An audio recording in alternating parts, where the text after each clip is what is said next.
and it is my absolute pleasure to be your MC for today. Today, we're very excited to kick off the Web3 Innovation Expo, where we're going to discover a range of topics and showcase over 15 innovative Web3 projects. So join us as we explore how Web3 is reshaping the digital landscape by emphasizing decentralization and giving users more control. And I would like to take this opportunity to extend our heartfelt gratitude to our partners, sponsors, and supporting organizations. Thank you very much for your tremendous support towards CVCF this year. And now to kick off this year conference, let's give a big round of applause and welcome Engineer Eric Chen, Chief Public Mission Officer, Hong Kong Cyberport, to come up on stage to deliver a welcoming remark. Eric, please.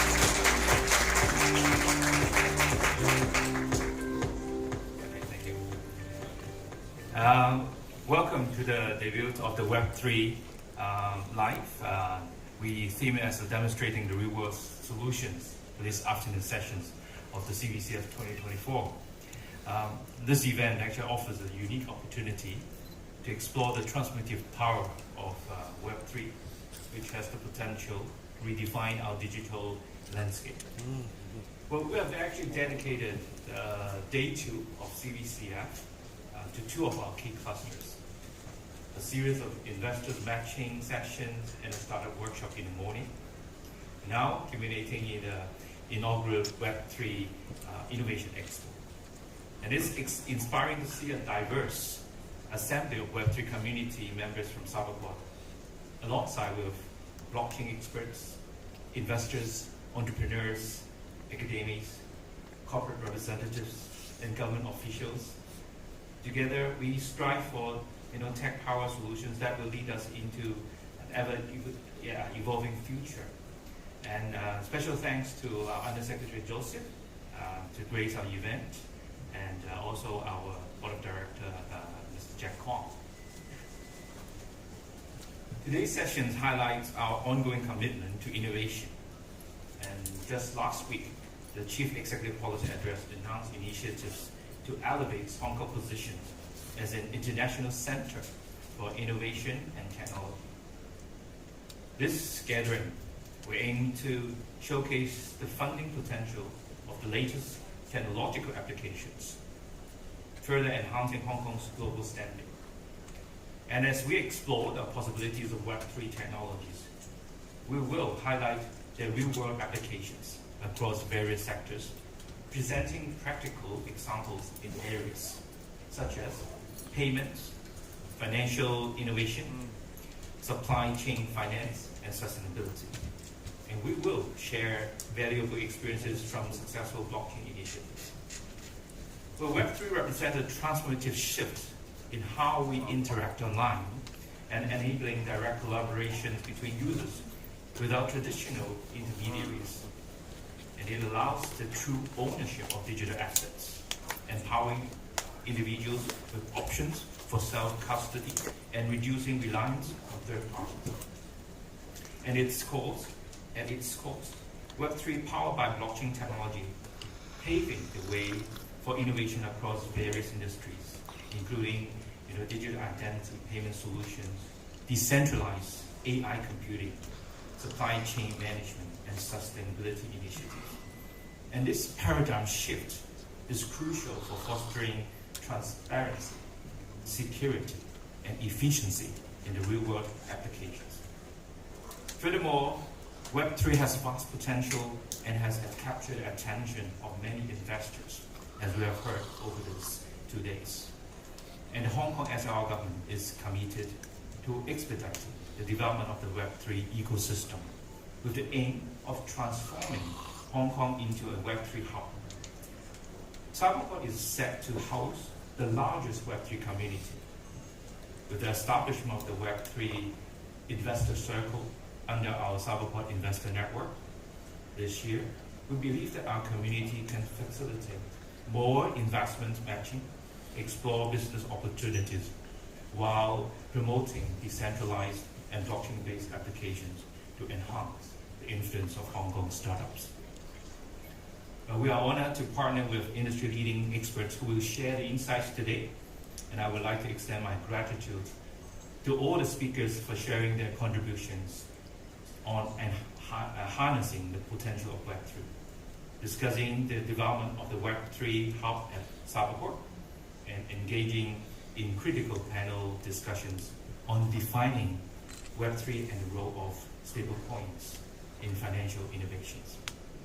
Well, since the establishment of the Web3 Cyberport Web3 hub, we have seen accelerated growth of the Cyberport community, and now with over 270 Web3 companies from Hong Kong, mainland China, and over 19 countries and regions.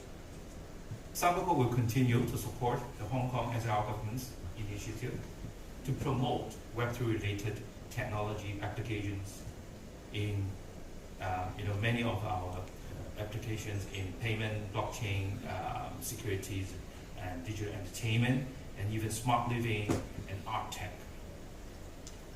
Well, additionally, we have partnered with Emerging X to bring the technology stage of the Digital Visionaries Symposium 2024, featuring interactive sessions and panels with leading tech experts.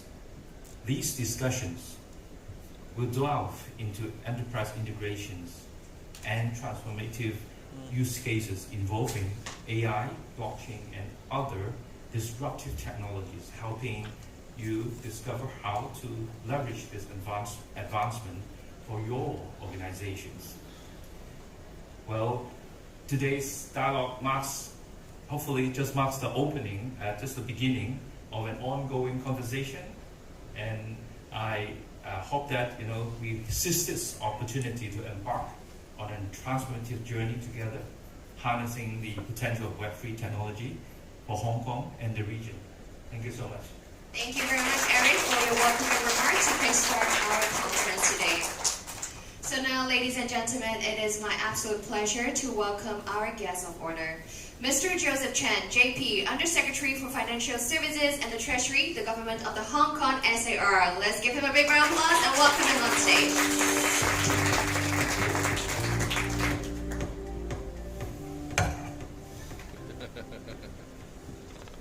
Eric, Professor Jack Tong, Neil, distinguished guests, ladies and gentlemen, good afternoon. It is my great honor to be here today with you at the Web3 Innovation Expo hosted by Cyberport and its pioneering Web3 Hub. This event gathers influential leaders and innovators to explore the latest trends and technologies reshaping the future of Web3, not just here in Hong Kong, but also globally.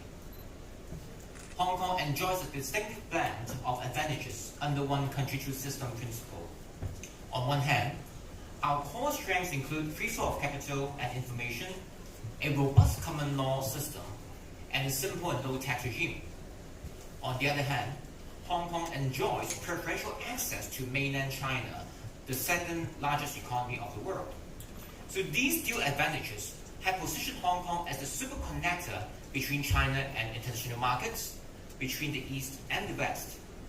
Indeed, Hong Kong ranked third in the world and first in Asia under the Global Financial Centers Index. This ranking affirms our robust financial ecosystem, which sets the stage for Hong Kong to be a leader in the reign of Web3. Web3 companies here can enjoy tremendous access to potential clients, potential business partners, and potential investors, making Hong Kong an ideal place for Web3 companies to start up and scale up. In the Chief Executive's 2024 policy address announced earlier this month, we are advancing the development of cutting-edge financial services that will reshape the financial landscape of tomorrow. Key areas of focus include central bank digital currency (CBDCs), mobile payments, virtual banking, virtual insurance, virtual asset transactions, etc. Innovation cannot thrive without a supportive environment. Recognizing this, 2 years ago, we issued a policy statement on development of virtual assets in Hong Kong, which outlined our vision and policy direction. Since then, under the same activity, same risk, same rule principle, the government and our financial regulators have worked to create a supportive environment. Our philosophy is very clear. we firmly believe that encouraging financial innovation is only possible through a transparent, certain, and predictable regulatory regime. A significant milestone in our journey was the introduction of the licensing regime for virtual asset trading platforms in June last year. We've also made significant strides in another key area, stablecoins. Earlier this year, we completed public consultation on the regulatory frameworks for stablecoin. In March this year, we took another important step by introducing a stablecoin sandbox to refine our approach. And later this year, we will introduce legislation to regulate fiat reference stablecoin issuers, creating a secure and consistent framework for the growth of this emerging market. Looking ahead, we will conduct a second round of public consultation on the regulatory proposal for over-the-counter VA trading. We will also put forward a proposed licensing regime for virtual asset custodian service providers, ensuring the safekeeping of digital assets in line with international standards. As a leading international financial center, Hong Kong is uniquely positioned to bridge virtual assets with traditional financial instruments. Since December 2022, the first virtual asset futures ETFs were listed on the Hong Kong Stock Exchange.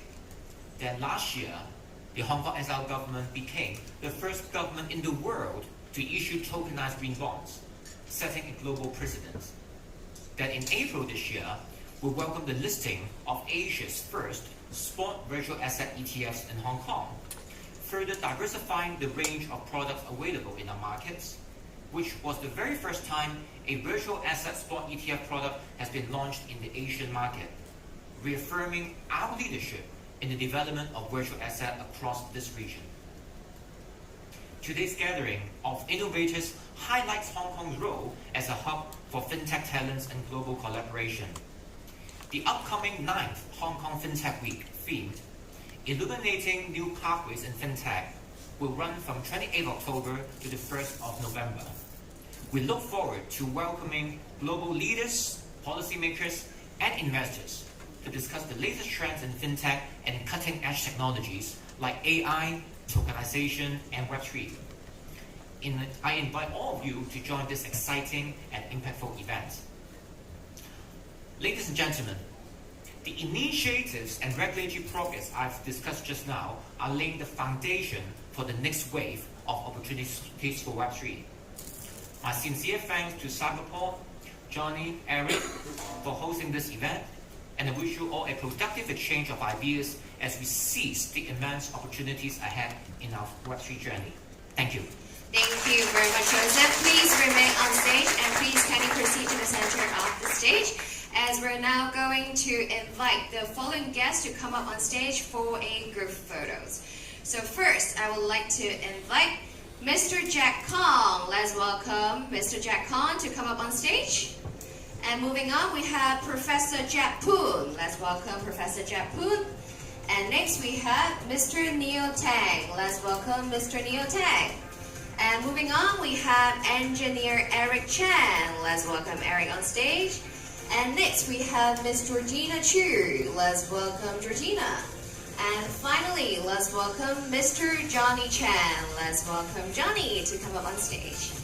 So now, our guests on stage, please kindly look at our official photographer in the center for a good photo. So can I have everyone please give me your biggest smile, and please look at our official photographer in the center.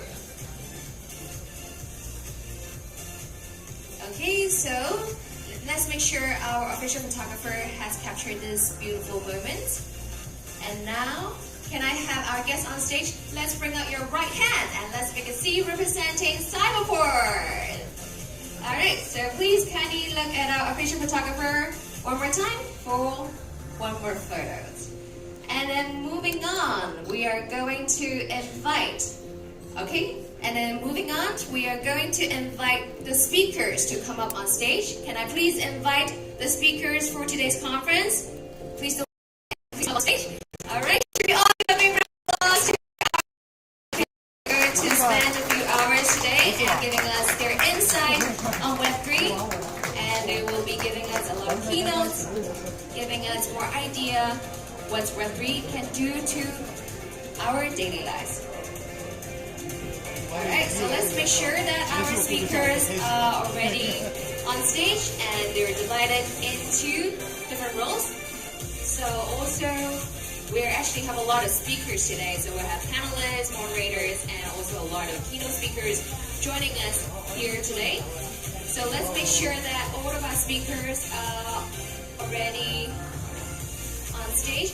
And then let's stand slightly closer with each other. And then please kindly look at our photographer and center for a group photo. So can I have everyone?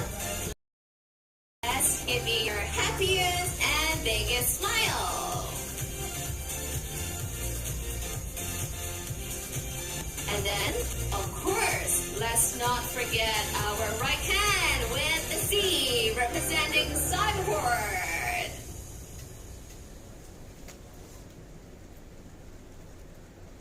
Okay, alright, a big round of applause for our guests on stage. Thank you very much. So please kindly be seated off stage. Please kindly be seated off stage.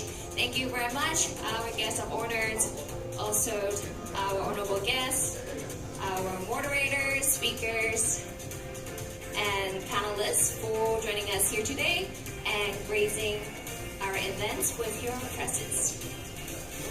So moving on, we are going to kickstart to our next session. So next, as we focus on the exciting development of the Web3 Hub at Cyberport. This hub is dedicated to nurturing innovations and collaboration in the Web3 space, paving the way for future advancement. So our upcoming speaker is going to share with us her insight on how Cyberport is driving the evolutions of Web3 technologies. So now, ladies and gentlemen, without any further ado, let's give a big round of applause and welcome Ms. Georgina Chu, Chief Corporate Development Officer at Hong Kong Cyberport.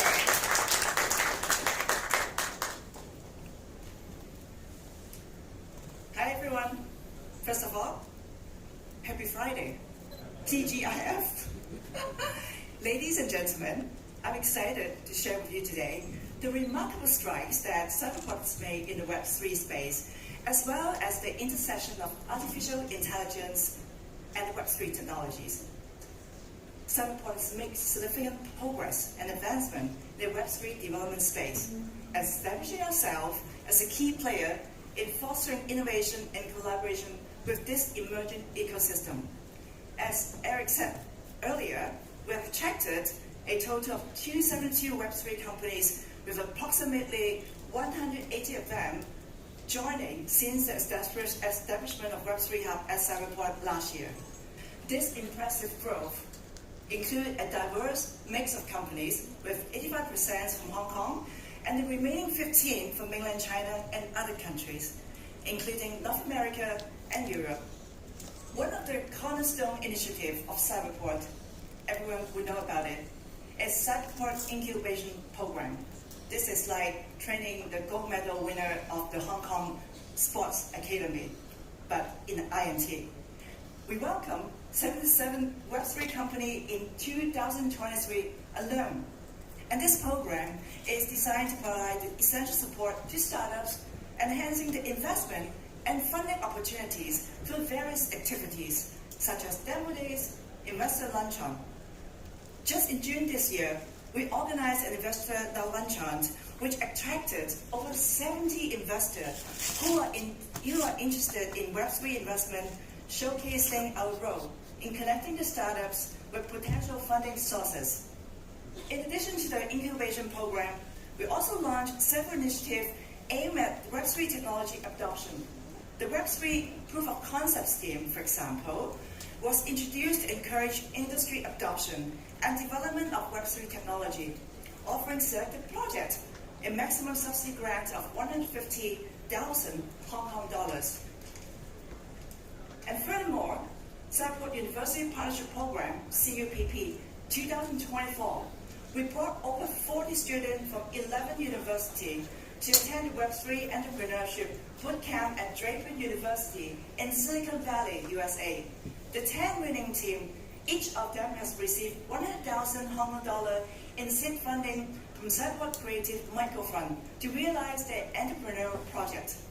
We also host a variety of events and activities to engage the Web3 community, from training workshop to large-scale demo days. This event has attracted thousands of participants, including the industry practitioner, entrepreneurs, university students. We also launched the Web3 Academy platform, which provided over 53 online self-learning training material, and over 4,500 participants have engaged in an offline training sessions this year, highlighting our commitment to education and skill development in the Web3 space. And we also organized our first Web3 internship program 2024 this year, and met 30 local and international students with 12 Web3 companies for internship to nurture new talent in the Web3 space. Meanwhile, we have exclusive activities in Web3, such as demo day and seminar. Our Web3 investment circle also facilitates a lot of business collaboration and encourage the startup and investor with market analysis on Web3 and other innovative technology to seize the emerging opportunities. Now, let's explore how AI is relevant to the Web3 landscape. I'm sure everyone agrees. AI technologies are increasingly being integrated into Web3 applications, particularly in areas such as content generation and decentralized computing power. Companies like Hashkey are leveraging the AI to enhance the blockchain security solution, while Homes AI and Air Network are utilizing AI for decentralized computing, enabling more efficient and scalable operation. The synergy between AI and Web3 not only optimize performance, but also open up new avenues for innovation and growth in both sectors. To support this burgeoning ecosystem, Hong Kong SAR government introduced an artificial intelligence subsidy scheme earlier this month. Announced in the 2024 and 25 budget, the scheme allocates 3 billion Hong Kong dollar to promote the development of AI ecosystem in Hong Kong. It aims to maximize the potential of AI's first and the largest artificial intelligence supercomputing center, and to subsidize the eligible user to optimize the computing power. The subsidy scheme and the supercomputing center are designed to inject a significant impetus into local scientific research and the AI sector, ultimately fostering breakthrough that can benefit various industries and, most importantly, the life of everyone in Hong Kong. The first batch of the facility will be ready by November 24. So if you're interested to apply for a subsidy scheme to use the computing power to do the technology breakthrough, do visit our website, aisc.cyberport.hk. As I draw to close, Cyberport is committed to nurturing Web3 ecosystem while simultaneously integrating AI technology to create a collaborative environment where technology can thrive. Together, we are believing that we will pave the way for a future where AI and Web3 coexist and enhance each other, leading to unprecedented opportunity for growth and development. Thanks, everybody, and have a great Friday. Thank you very much, Regina. Please be seated. Definitely very excited to hear about the developments of the Cyberport Web3 Hub. So as we explore the evolving landscape of Web3, now let's dive into the innovation and impact shaping this new era.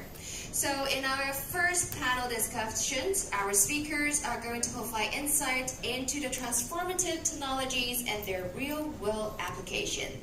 So this time, the titles will be Defining Web3, Innovations and Impact. So first of all, I would like to invite the moderators of this session. Let's welcome Ms. Rachel Lee, Director of Web3 and FinTech Development, Hong Kong Cyberport. Let's welcome Rachel on stage. And our panelists include Mr. Benjamin Childroth, Head of HSBC Lab. Let's welcome Benjamin. And moving on, we also have Mr. Vince Turkett, Business Development Lead, Asia Pacific, Cheng Ling Lab. Let's welcome Vince. And now, without any further ado, I'm going to pass the stage over to Rachel. Thank you so much, everyone, for today. And really great to have Ben and Vince here, two Web3 experts. And they both flew over from another part of the world to this conference, so thank you so much.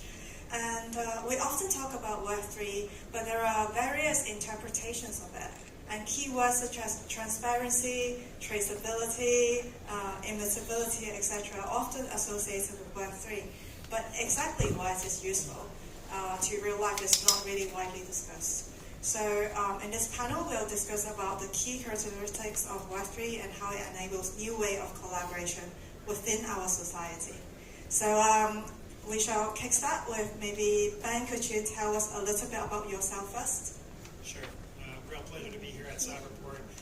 My name is Ben Shadroff. I'm the head of HSBC Labs. We work on different areas of proof of concepts and research across emerging technologies. But my particular passion is in the digital assets and Web3 space. My background is a computer engineer. I ended up finding out about Bitcoin back in 2013 and said, this is ridiculous. This makes absolutely no sense. Why on earth would I need a token? I've got PayPal. And then I realized in 2013, a few months later, there's no central party in any of this. This is really interesting and fascinating. And I've gone down the rabbit hole since then. It brought me out here to China. I ended up starting a cryptocurrency exchange, ended up not being able to get any banking from a cryptocurrency exchange, and made my way into HSBC as a job. Turns out there's a big overlap between digital assets and traditional finance. I think this is going to be the next big exciting area and one that keeps me quite passionate about the space. Right. Thank you so much, Ben. And Vince, can you share a little bit as well, please? Thanks so much, Rachel. And thanks very much to Cyberport and CVCF for having us come over here today. I actually didn't really have to fly in from anywhere. I was coming back from another conference, but I live right up the hill here. So, I'm Hong Kong based, and I have been for about the last 30 years. I think where Ben comes at things from a more technology perspective, I come from a banking background. So I approach things from a more user-based background. I work with Chainlink Labs, and we are sort of leading the effort at bringing Web3 concepts into the world of traditional finance. So that's basically my shtick. I find myself more and more these days, just coming back from the conference in Beijing in Cyprus, more and more these days we're inundated with use cases that I think people like Ben have been pioneering. Thank you so much. And maybe we can start off with Ben on the definition that you felt would be the most appropriate for Web3, because I know you have been working on this a lot, even within your entity and so on an appropriate sort of definition and what it might entail. Yeah. I was saying when we were discussing some of these questions, this is the hardest question. It's like somebody asking, what is art? It's in the eye of the beholder. For some people, Web3 means very different things. A lot of people have spent over 10 years now in defining what is that we're now trying to define. I do think that there's some key themes to Web3, and one of the biggest ones that I agree with is the concept of ownership. It's the idea that you can take ownership of something, digital in particular. I think when Satoshi created Bitcoin, that was one idea, was to say, never before had we really seen something not existing in the real world that you could actually own. A digital thing that you could actually say definitively nobody else can have this. I grew up with Napster and MP3s, and of course you can copy and paste an MP3 infinitely. But with Bitcoin, you can't. And you can prove it to everybody else that that particular one is, in fact, yours. And this concept then kind of spiraled out into many other areas. It doesn't just have to be a financial asset. It could be a piece of artwork. It could be any real-world asset managed by a custodian. I think we're still defining what is Web3, and we're just at the beginning of it. Again, a very technical answer, but nonetheless, I think there's going to be broad implications and what changes our world. We can use blockchain-based technology as one aspect, but there may be other aspects like pervasive computing, actual mobile, and then eventually even augmented reality that may change our engagement models and how we interact on the internet. So Web3 is an evolution that's continuing to happen. And I remember, let's say, on the collaboration side, like maybe the enablement of various different users to interact who traditionally do not trust each other. So I don't know if Ben can share a little bit more on this front as well. I think, yeah, it's one of the biggest challenges is how do you get adversarial users to agree on something? Bitcoin really pioneered this concept that you can have an immutable ledger where you don't have to necessarily agree with your counterparty, but the core values of consensus are maintained. That's not something that's just intrinsic to Bitcoin. I would say banking, especially global banking, is just the exact same type of challenge. You're naturally going to be crossing borders in global banking, and you're going to have different laws and regulations where they may not agree with each other. Therefore, this concept of an immutable ledger can be used for many, many applications, and financial is one of them.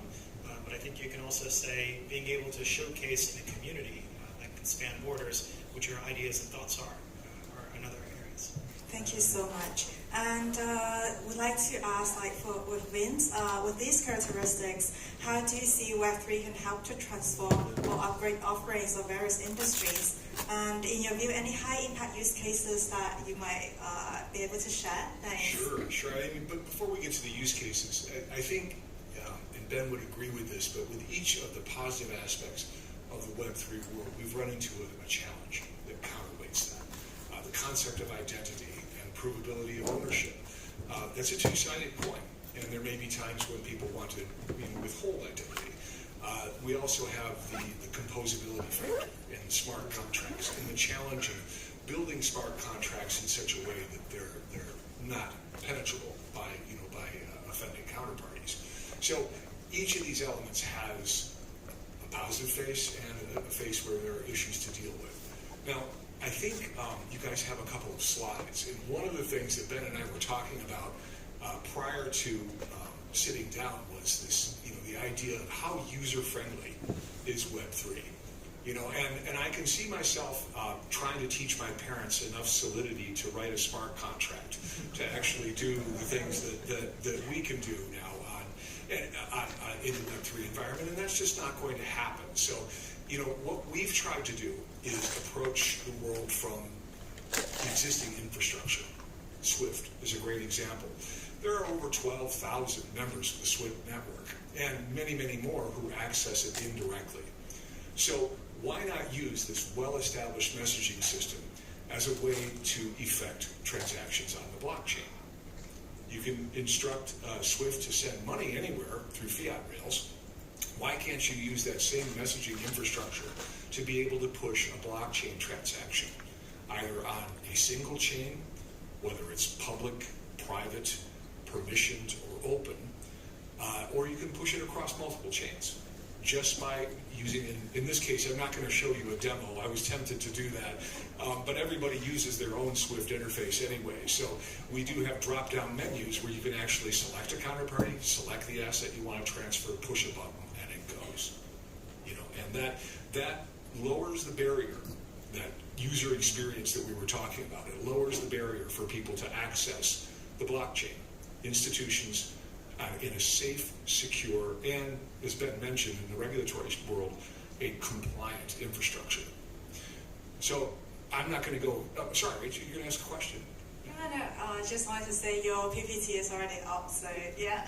Oh, okay. Thank you. Yeah, well, I think that without going into it, and I don't want to give people a PowerPoint presentation, I'm conscious of the time. This is just an illustration, and you can read much more about this just by Googling us in the Web 2 world. And you'll see the press releases on this, but it basically illustrates that what we've done is taken the old school MT500 series messages that are used in Swift and created a category for effecting transactions on the blockchain. I wanted to show you something else. I know a topic that came up in the previous talk. This is a project that we did here in Hong Kong. Where we had a digitally native person who wanted to get their net asset value data on a tokenized fund. They wanted to get that on-chain. Why not have it on-chain? They like everything else to be on-chain, and they're holding the asset. So we simply took the fund administrator, which is JP Morgan, and ran the Fidelity's daily net asset file and ran it through what we call a distributed Oracle network, and I won't go into all of that, but it's the highly secure and compliant environment in which we operate. And then produced on ZK Sync, which happened to be the client happened to be the owner of ZK Sync blockchain, and gave them their net asset value on chain. But the reason I wanted to bring that up is that there's another really cool concept, and it combines artificial intelligence with this concept that we've been talking about of putting corporate actions such as NAV, stock splits, and so on chain. And we used our distributed Oracle network concept. We don't believe in just using one, because let's face it, there's still a lot of issue with LLMs as they can hallucinate and so on. So we use 3 to form a consensus. And we strip all the data that's available around the world for a given corporate action, such as a dividend or a stock split and so on. Run it past the LLMs to make sure they all agree that this is the correct number. And then we put it into a smart contract environment in a structured database that's publicly available on blockchain. Any number of blockchains. We distribute it across several. And now this concept is live, and we're using it today. We're actually going into a second round of trials with it in Asia Pacific next year. So we'll be recruiting people out here in the fund management community. The exchanges have already approached us and asked us to work with them, as well as some of the fund administrators. But I'm only bringing these up as these are some of the samples of the use cases that are being brought forward now in the financial technology space. I think this is going to keep evolving. Just like we saw in Web 1, it took open source protocols like HTML and the Apache web server to effectively establish something within the internet that people can latch onto and build on top of. As we got to Web 2, we got to asynchronous JavaScript, and again, these open protocols got widely adopted, and that really birthed the social media and all the financial giants that we have today. It's protocols like this that are going to bring us on to new use cases that allow us to be able to see what everybody else is doing and then use distributed ledger and new technology, LLMs, together in a trustworthy manner. And that's exactly the point. I absolutely agree with you. The idea of having a set of standards and a set of protocols, common protocols that everybody can access, will open the gates for Web3 to proliferate. Not only through the financial system, and I tend to focus on that because I'm an ex-banker, but all through commerce and shipping of all different kinds, environmental applications, and so on.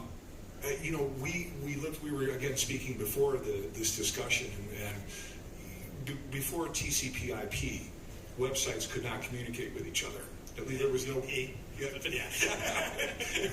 That's right. Easily. If you ended up having to go and craft every single TCP/IP packet, we were saying I'd be going back to the library. I'd be going, the internet's just not going to work out, guys. So we need common protocols. Yeah. We need some way to communicate. And is TCP the best? It keeps evolving. You got Google putting out Quick and other firms, but it keeps evolving. But you need that stake in the sand to say, here, this is the way we can do it effectively. Exactly, and that's why we don't want to nail anybody down to any single technology.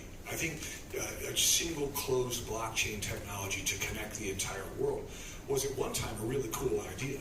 But what we've realized as this technology continues to evolve is that everybody has different features that they want in a blockchain.